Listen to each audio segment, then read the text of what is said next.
एक समय की बात है।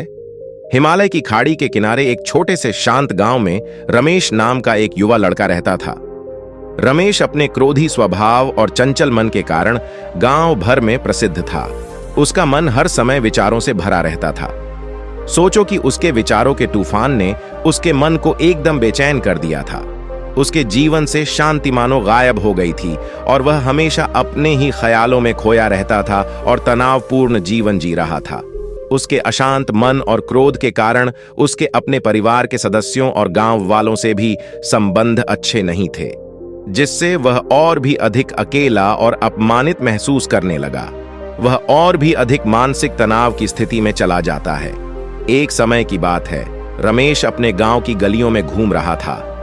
तभी उनकी मुलाकात एक बौद्ध भिक्षु से हुई जो एक पेड़ की छाया के नीचे ध्यान में बैठे थे। बौद्ध भिक्षु के चेहरे से निर्मल शांति की आभा झलक रही थी। इस असीम शांति में रमेश बौद्ध भिक्षु की ओर आकर्षित हुआ। जब रमेश बौद्ध भिक्षु के करीब आया तो उसे अपने आसपास एक सकारात्मक ऊर्जा का एहसास हुआ। रमेश को एहसास हुआ कि इस असीम शांति और सकारात्मक ऊर्जा का स्रोत कहीं न कहीं इस बौद्ध भिक्षु के भीतर ही है। इसलिए वह वहीं बैठकर उसकी आंखें खुलने का इंतजार करने लगा।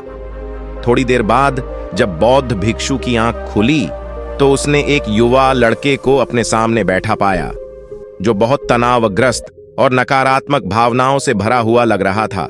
रमेश ने बौद्ध भिक्षु की ओर उदार भाव से देखा और बहुत विनम्रता से कहा, मालिक, मेरा मन बहुत अशांत है और मेरे मन के विचार मुझे खाए जा रहे हैं।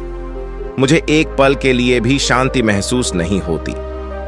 क्या आप मुझे सिखा सकते हैं कि मैं अपने अशांत मन को कैसे शांत करूं?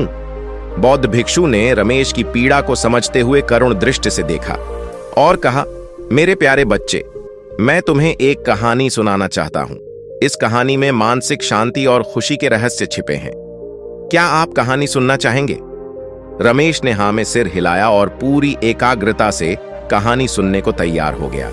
उसके अंदर जिज्ञासा चरम पर थी। वो कहानी सुनने को बेताब था।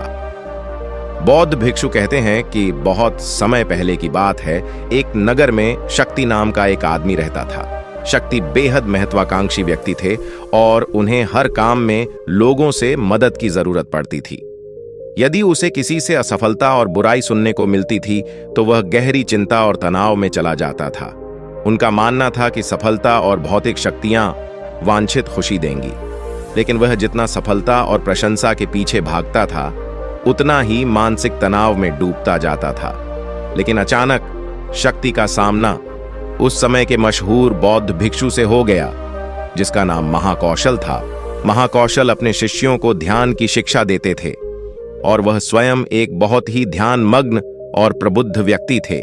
महाकौशल की अद्भुत एकाग्रता से प्रभावित शक्ति ने उनसे अपने भटकते मन को शांत करने का उपाय जानना चाहा।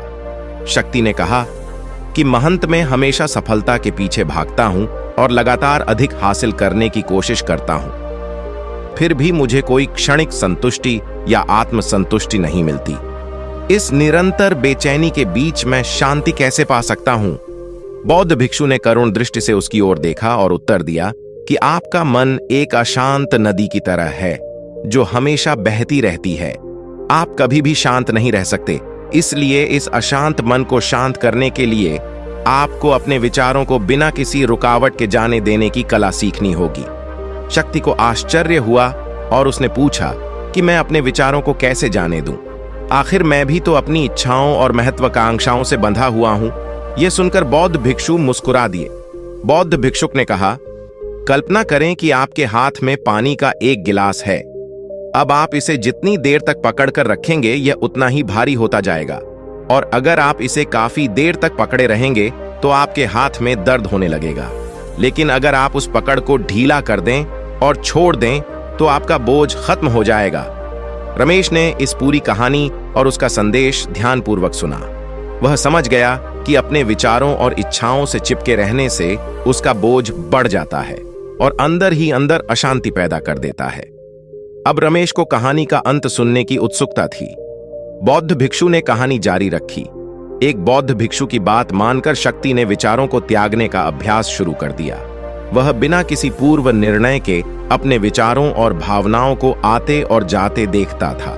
अब उसने विचारों को पकड़ना बंद कर दिया था। विचार उठते थे और अपने आप चले जाते थे। धीरे धीरे उसे यह एहसास होने लगा कि उसकी इच्छा और भावना ही सभी दुखों का कारण है। जैसे जैसे शक्ति ध्यान में गहरे उतरते गए, उन्होंने पाया कि वर्तमान में जीना ही आंतरिक शांति का एकमात्र स्रोत है। वह खुद को वर्तमान में स्थापित करके अपने मन की निरंतर बकवास से छुटकारा पा सकता था। धीरे धीरे शक्ति का मन एक शांत झील की तरह हो गया, जो बाहरी दुनिया को अपने अंदर प्रतिबिंबित करती है। उन्होंने जीवन की सादगी में संतोष को अधिक महत्व दिया और भौतिक संपत्ति के प्रति अपना लगाव छोड़ दिया। जैसे ही शक्ति में ऐसे बदलाव की खबर लोगों के बीच फैली, तो दूर दूर से लोग मार्गदर्शन लेने आने लगे। लोगों को विचारों को मुक्त करने की कला सिखाना और उन्हें अपने भीतर शांति खोजने के लिए मार्गदर्शन करना, वह लोगों के बीच शांति और ज्ञान का प्रतीक बन गया। शक्ति और साधु की कहानी समाप्त कर महाकौशल बौद्ध भिक्षु कुछ देर के लिए चुप हो गए, ताकि इस कहानी का अर्थ रमेश के मन में अच्छी तरह बैठ जाए। रमेश ने बौद्ध भिक्षु की ओर देखा तो उनकी आंखों में अब एक नई समझ दिखाई दे रही थी। रमेश ने धीरे से कहा कि मुझे इस कहानी में ज्ञान दिखता है, लेकिन मैं इसे अपने जीवन में कैसे लागू करूं? मैं अपने अशांत मन को कैसे शांत कर सकता हूं? रमेश के इस सवाल पर बौद्ध भिक्षु गर्मजोशी से मुस्कुराते हैं और फिर कहा कि अशांत मन को शांत करने का अभ्यास आत्म जागरूकता से शुरू होता है। अपने भीतर उठने वाले विचारों का निरीक्षण करने के लिए प्रतिदिन कुछ समय निकालें। उन भावनाओं पर ध्यान दें जो आपके मन में आती हैं और देखें कि वे कैसे आती हैं और आकाश में गुजरते बादलों की तरह चले जाएं। रमेश ने आंखें बंद कर लीं और बौद्ध भिक्षु के कहे अनुसार अपने विचारों का अवलोकन करने लगे। जैसे ही उसने अपने भीतर उठने वाले विचारों पर ध्यान देना शुरू किया, उसे इसका एहसास हुआ। उसे अपने अंदर चिंता और इच्छाओं की एक निरंतर धारा बहती हुई महसूस हुई। सिर्फ एक एहसास ने ही उसे एक अद्भुत शांति का एहसास कराया। उन्हें यह भी एहसास हुआ कि यह सभी विचारों और भावनाओं से अलग है। बौद्ध भिक्षु ने आगे कहा कि जैसे शक्ति ने खुद को सभी मोह माया से अलग कर लिया था, वैसे ही अपने मन को अशांतकारी विचारों और भावनाओं से मुक्त करने का अभ्यास विकसित करो। बिना किसी पूर्वाग्रह के विचार को वैसे ही स्वीकार करें जैसे वह आता है और फिर धीरे धीरे उन्हें जाने दें और अपना ध्यान वर्तमान क्षण पर केंद्रित करें। लेकिन रमेश ने टोकते हुए कहा कि अगर विचार और भावनाएं इतनी मजबूत हैं तो क्या होगा? बौद्ध भिक्षु ने कहा, यह बना रहता है और मन को छोड़ने से इनकार करता है। बौद्ध भिक्षु ने रमेश की बात से सहमति जताते हुए सिर हिलाया और कहा, ऐसे कई मौके आएंगे जब आपके मन में सवालों का भवंडर चल रहा होगा। जब आपका दिमाग आपकी बात ही नहीं सुनेगा, तो ऐसे में आपको अपनी सांसों की ताकत पर विश्वास करना होगा। एक बार फिर भिक्षु ने रमेश से कहा, अपनी आंखें बंद करो और अपनी सांसों पर ध्यान केंद्रित करने के लिए अपने पेट को ऊपर उठता हुआ और मथता हुआ महसूस करें। बौद्ध भिक्षु ने बताया कि जब भी आपका मन अशांत हो तो तुरंत अपनी सांसों पर लौट आएं। सांस की वाद्य गति आपको तुरंत वर्तमान के चरणों में वापस खींच लेगी और आपको शांति का अनुभव कराएंगी। एक बौद्ध भिक्षु के निर्देशानुसार आने और जाने वाली सांसों पर ध्यान केंद्रित करने का प्रयास करें। इस छोटे से व्यायाम से उन्हें मानसिक शांति का अनुभव हुआ। उसे याद आया कि उसकी सांसें हमेशा उसके साथ थीं, जो उसे वर्तमान क्षण की याद दिलाती थीं, आराम और शांति लाती है। रमेश के इस विकास को देखकर बौद्ध भिक्षु मंद मंद मुस्कुराए और बोले, मेरे प्रिय, बेचैन मन को शांत करना एक ऐसा अभ्यास है जिसमें बहुत प्रयास और दृढ़ इच्छा शक्ति की आवश्यकता होती है, क्योंकि लगातार व्यायाम से मांसपेशियां मजबूत होती हैं। उसी तरह नियमित अभ्यास से मन भी शांत होता है। स्वीकृति में सिर हिलाते हुए इस बौद्ध भिक्षु को धन्यवाद देते हुए उन्होंने वादा किया कि आज से वह अपने अशांत मन को शांत कर सकेंगे और अपनी गैर शक्तियों को मुक्त कर सकेंगे। बौद्ध भिक्षु ने रमेश के कंधे पर हाथ रखकर कहा, मुझे आपकी क्षमता पर बहुत भरोसा है और आपको जल्द ही आंतरिक शांति मिलेगी। लेकिन याद रखें कि यह आसान नहीं होगा, लेकिन अगर आप दृढ़ इच्छा शक्ति और खुले दिल से प्रयास करेंगे तो आप निश्चित रूप से वह शांति पालेंगे जो आपके अंदर है। उस दिन से रमेश अपने अशांत मन को शांत करने का प्रयास करने लगा और हर दिन ध्यान करने के लिए एक अलग समय निर्धारित किया। उसने अपने मन में उठने वाले विचारों को बिना किसी रोक टोक के जाने दिया और अपनी सांसों के जरिए खुद को वर्तमान में बनाए रखने की कोशिश की। समय के साथ अभ्यास करते हुए रमेश को अपने अंदर शांति का अनुभव हुआ। जैसे जैसे समय बीतता गया, रमेश को ज्ञान और शांति का स्रोत कहा जाने लगा। ग्रामीण अपने अशांत मन को शांत करने के लिए रमेश के पास आने लगे। बौद्ध भिक्षुओं के शिक्षक दूसरों की मदद करते समय आत्म जागरूकता की शक्ति साझा करते हैं।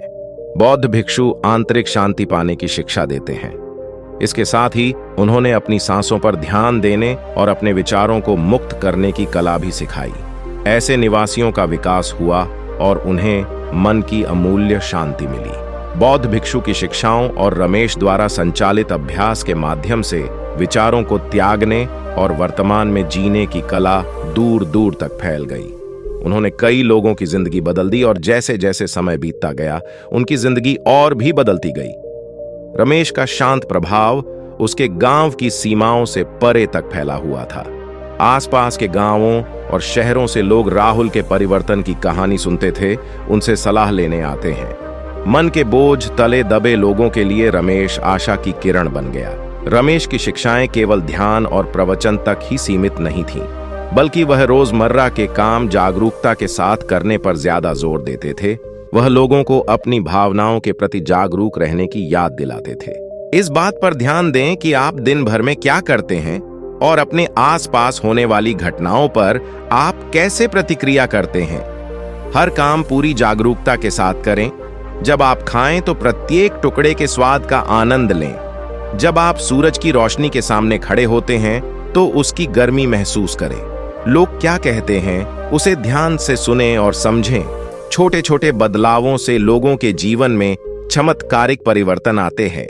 रमेश की शिक्षाओं से लोगों ने सीखा कि जीवन का आनंद वर्तमान में जीने में है।